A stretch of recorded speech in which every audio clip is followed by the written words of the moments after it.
Hello friends, this is Shivam और यहाँ पे मैं एक नई जॉब वैकेंसी लेके आपके सामने आ चुका हूँ। जैसे आपने प्रीव्यू वगैरह यहाँ पे देख लिया होगा, तो यहाँ पे देखिए एसएससी सीजीएल काफ़ी अच्छी जो है रिप्यूटेड जॉब्स के लिए जानी जाती है, जो वैकेंसीज इसमें आती हैं। क्योंकि अगर आपको अच्छी जॉब करनी है ना, यूपीएससी के बाद अगर कोई यहाँ पे लेवल की जॉब होती है ना, तो एसएससी सीजीएल होती है। अब देखिए सीजीएल में भी एक जॉब तो है नहीं, कई सारी यहाँ पे कैटेगरी जॉब्स हैं, 15 से 16 जॉब्स की कैटेगरीज है। तो इस चैनल पर आपको सारी जॉब्स की डिटेल्स दी जा रही है। एक्चुअल में यहाँ पे देखिए हाईएस्ट पेइंग जॉब को एकदम शेड्यूल से मैं बता रहा हूँ। जब से पहले मैंने बताया था इंडियन ऑडिट एंड अकाउंट्स अफसर की जो वीडियो मैंने बनाई थी, अभी जो है 1 हफ्ते पहले बनाई थी, उस पर 2000 लोग देख चुके हैं। आपने नहीं देखा, देखिए उसको। ये दूसरी पार्ट है यहाँ पे, जो सेकंड मोस्ट यहाँ पे हाईएस्ट पेइंग जॉब और रिपोर्टेड जॉब होती है, जिसका नाम असिस्टेंट सेक्शन ऑफिसर है। इसके अंदर देखिए टोटल 6 जॉब्स आपको देखने को मिलती है, 6 पोस्ट देखने को मिलती है। तो एक पोस्ट जो है आज यहाँ पे डिस्कस करूंगा, 6 पोस्ट डिस्कस नहीं हो पाएगा क्योंकि वीडियो काफी लंबी हो जाती है। ठीक है, देखिए अब चलिए यहाँ पे हम बात कर लेते हैं। जो असिस्टेंट सेक्शन ऑफिसर होती है, एक ग्रुप बी की पोस्ट होती है, गजेटेड पोस्ट होती है। देखिए पेंशन इसमें मिलती है आपको, है ना, पेंशन आपको लाइफ टाइम मिलेगी। डिपार्टमेंट इसमें 6 आते हैं। तो जो डिपार्टमेंट मैं डिस्कस करने वाला हूं वो यहाँ पे सीएसएस डिपार्टमेंट है, जैसे कि सेंट्रल सेक्रेटेरिएट सर्विस की मैं बात करूंगा। सारी डिटेल में आपको बताने वाला हूं, जिसमें आपको एएसओ है क्या, एज लिमिट है क्या, सिलेक्शन प्रोसीजर पूरा कितना होता है, कौन से पेपर होते हैं, कैसे सिलेक्शन होता है, साथ ही साथ जॉब प्रोफाइल इसकी क्या है, जॉब लोकेशन क्या है, अलाउंसेस क्या है, सैलरी क्या है और करियर ग्रोथ क्या है, भाई प्रमोशंस वगैरह कैसे होते हैं, ये सब कुछ यहाँ पे मैं डिस्कस करने वाला हूँ। ठीक है, देखिए जो आपके डिपार्टमेंट्स है, 6 डिपार्टमेंट्स में थोड़ा सा आपको बता दूं। देखिए इसमें क्या आता है, एक सीएसएस आ गया जो मैंने आपको बताया, फिर एक आता है आईबी इंटेलिजेंस ब्यूरो होता है। ठीक है, दूसरा मिनिस्ट्री ऑफ रेलवेज होता है, मिनिस्ट्री ऑफ एक्सटर्नल अफेयर्स होता है, एक एएफएचक्यू होता है और साथ ही साथ मिनिस्ट्री ऑफ आईटी, जिसको इंफॉर्मेशन टेक्नोलॉजी कहा जाता है। ठीक है, तो ये टोटल 6 पोस्ट होती हैं। फिलहाल मैं सीएसएस को यहाँ पे डिस्कस करता हूँ, सारी चीज डिटेल में आपको बताता हूँ। देखिए अब यहाँ पे बता दें एएसओ एक्चुअल में है क्या, तो it is the most reputed post in the country, अगर आप चाहें तो कह सकते हैं ऐसा, क्योंकि जॉब आपको टोटल सरकार के टच में रह के करना होता है। काफी सारी पावर्स यहाँ पे मिलने वाली हैं। ठीक है, देखिए जो जॉब है एसएससी सीजीएल को क्वालिफाई करने के बाद आप इसमें कर सकते हैं आसानी से। तो क्या होता है ना, ज्यादातर जो जॉब्स हैं इसमें जो जॉब होती है, जो काम है यहाँ पे क्लरिकल काम होते हैं, यहाँ पे डेस्क जॉब होती है, मतलब ऑफिस में बैठ के सीधा काम करना है, कहीं पे दौड़ने भागने वाली जॉब नहीं है। काफी रिप्यूटेड पोस्ट की जॉब यहाँ पे होती है। ठीक है, इसमें देखिए क्या होता है कि जो गवर्नमेंट के बिजनेसेस होते हैं उसमें भी आप डील आपको करना होता है। यहाँ पे ज्यादातर जो चीजें होती हैं वहां पे आपको यहाँ पे चीजों को पावर होती है आपके अंदर कि आप उसको अब कर सकते हो अपने हिसाब से, है ना, ज्यादातर पावर सही होती हैं। और इसमें जो सेंट्रल गवर्नमेंट के अधीन जो डिपार्टमेंट्स होते हैं उसमें जो है आपको काम करने का जो है मौका मिलता है। साथ ही साथ अगर हम बात कर लें तो उसको जो खासकर जो है ना पार्लियामेंट है और जो सेंट्रल सेक्रेटेरिएट ऑफिस है, इसके बीच में आपको जो है समझौता, एक तरीके से बीच में आपको काम करना होता है, कनेक्शन बनाए रखना होता है, लिंक बनाए रखना होता है।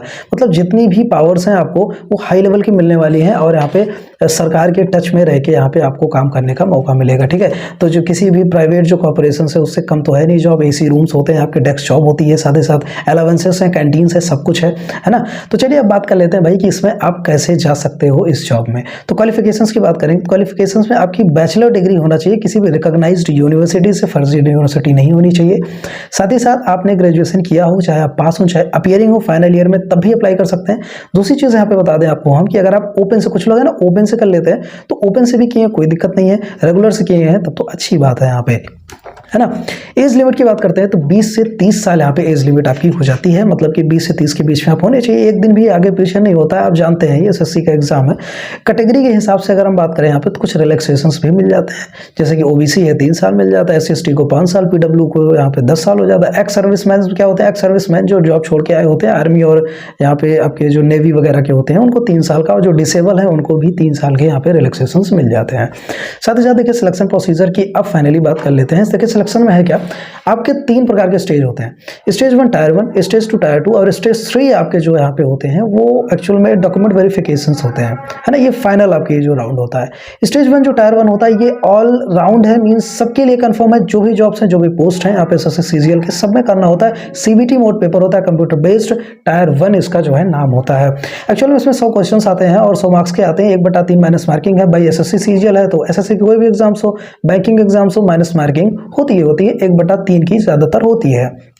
देखिए 60 मिनट्स आपको टाइम मिल जाते हैं, ठीक है। अब बात आती है टायर 2। अगर आपने टायर 1 क्वालिफाई कर लिया, बहुत अच्छी बात है, फिर टायर 2 में आपको जाना पड़ेगा। टायर 2 में जाएंगे तो इसमें भी 3 स्टेज है भाई साहब। अब 3 स्टेज में क्या है, 3 पेपर होते हैं, कहने का मतलब है पेपर 1, पेपर 2, पेपर 3। क्या आपको तीनों देना? नहीं, आपको तीनों नहीं देना है, पेपर 1 देना है। देखिए फिलहाल तीनों बता देता हूँ मैं। पेपर 1 में क्या होता है कि देखिए टुकड़ों में होता है, लेकिन एक्चुअल में पूरा जोड़ के मैं आपको बता रहा हूँ। 150 क्वेश्चन है और 450 मार्क्स के जो है 150 क्वेश्चन है, 450 मार्क्स के ये होते हैं, ठीक है। नेगेटिव मार्किंग वही एज इट इज है, आपका रेशियो 135 मिनट के अप्रॉक्स आपको मिल जाता है। ये पेपर 1 है। पेपर 2 स्टैटिक्स के होते हैं, जिसमें 100 क्वेश्चंस 200 मार्क्स के होते हैं, 120 मिनट मिल जाता है। पेपर 3 जनरल स्टडीज के होते हैं, 100 क्वेश्चंस होते हैं और 200 मार्क्स के 120 मिनट मिल जाता है। तो एक्चुअल में जो एसओ वाले हैं, यहाँ पे एएसओ की बात कर लें, जिसमें सीएसएस की जॉब है, इनमें जो क्या होता है, पेपर 1 देना होता है, जिसमें आपके 150 क्वेश्चन 450 मार्क्स होते हैं। अब बात आती है सिलेबस क्या होती है भाई, तो वही नॉर्मली जो आपकी रीजनिंग है, मैथ्स है और इंग्लिश है और साथ ही साथ जीएस है, यही आती है पेपर 1 वाली ही। लेकिन पेपर 2 में भी आती है, थोड़ा सा लेवल अप हो जाता है, थोड़ा क्या काफी अच्छा लेवल अप हो जाता है और सेम चीजें यही आती हैं आपकी, ठीक है। और जो क्राइटेरिया है, क्वेश्चंस वगैरह बढ़ जाता है, टाइम वगैरह बढ़ जाता है, ठीक है। लास्ट स्टेप आपका डॉक्यूमेंट वेरिफिकेशन हो जाता है, ठीक है। अब चलिए यहाँ पे कुछ सैलरी और अलाउंसेस की बात कर लेते हैं। देखिए सैलरी की अगर हम बात करें तो जो पे लेवल है, पे लेवल 7 के हिसाब से यहाँ पे देखने को मिल जाएगा। और जो सैलरी है ना, पे स्केल वो 44,900 लेके 1,42,000 तक की आपकी सैलरी चली जाती है, ठीक है। ग्रेड पे 4600 है और 44,900 के आसपास आपके बेसिक पे हो जाते हैं। देखिए एक चीज़ मैंने आपको बताया था, X city, Y city, Z city. Actual में है क्या, ये चीज़ ये है कि जो एक्स है उसमें आपकी जो अलाउंसेस है, मीन्स हाउस रेंट अलाउंस जो होता है, एचआरए जिसको कहते हैं, इसमें थोड़ा सा डिफरेंस आता है और सारे अलाउंसेस सेम होते हैं। एचआरए क्या है ना कि इसमें सिटी के हिसाब से आपके पैसे होते हैं, थोड़ा सा कहीं कम कहीं ज़्यादा। जो एक्स सिटी है इनके थोड़ा सा ज़्यादा होंगे, वाई सिटी थोड़ा सा कम होंगे, जेड सिटी थोड़ा सा उससे ज़्यादा कम होंगे। तो इसकी लिस्ट मैंने टेलीग्राम में डलवाई थी, जब मैंने Indian audit and accounts officer की जो डिटेल बताई थी, तो उसके साथ ही जो है मैंने उसमें स्क्रीनशॉट भी शेयर किया था और मैंने बताया था, आप देख सकते हैं जाके। तो एक्स सिटी में क्या है ना कि जैसे अगर मान लीजिए आपकी एक्स वाई जेड, जेड में आपके 9% यहाँ पे अलाउंस मिलते हैं, तो 18% आपको वाई में, और यहाँ पे एक्स में क्या है कि 27% आपको देखने को मिल जाएंगे, ठीक है। देखिए एचआरए जो है, अगर एक्स सिटी की बात करें, अगर आपकी पोस्टिंग एक्स सिटी में किसी होती है तो 12,000 के आसपास आपको सैलरी एचआरए मिलेगा, ठीक है। वाई सिटी में होती है तो 8100 के आसपास, जेड सिटी में 4100 के आसपास, ठीक है। महंगाई भत्ता जिसको डीएनएस अलाउंस कहते हैं, यहाँ पे 34% मिलता है, तो यहाँ पे 15,266 के आसपास आपको मिल जाएगा।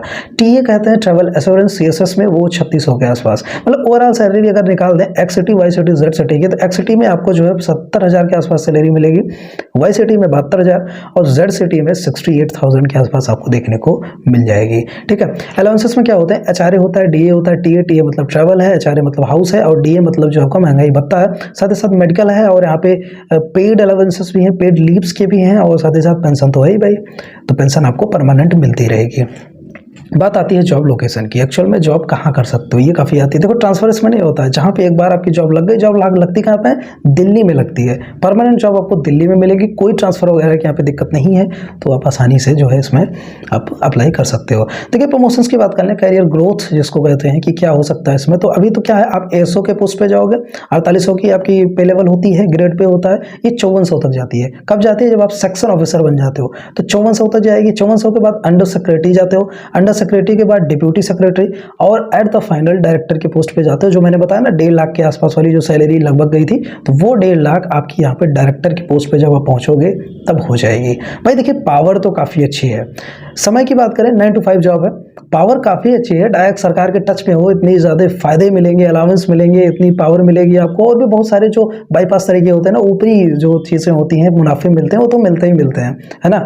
तो इस हिसाब से काफ़ी अच्छी वैकेंसी है ये, और आई होप आपको सब कुछ में समझ में आ गया होगा। सीजीएल का फॉर्म आपने अप्लाई किया होगा 2023 वाला, और फिर भी कोई क्वेश्चन या मन में दिमाग में है आपके तो कमेंट करके पूछिए आप हमसे।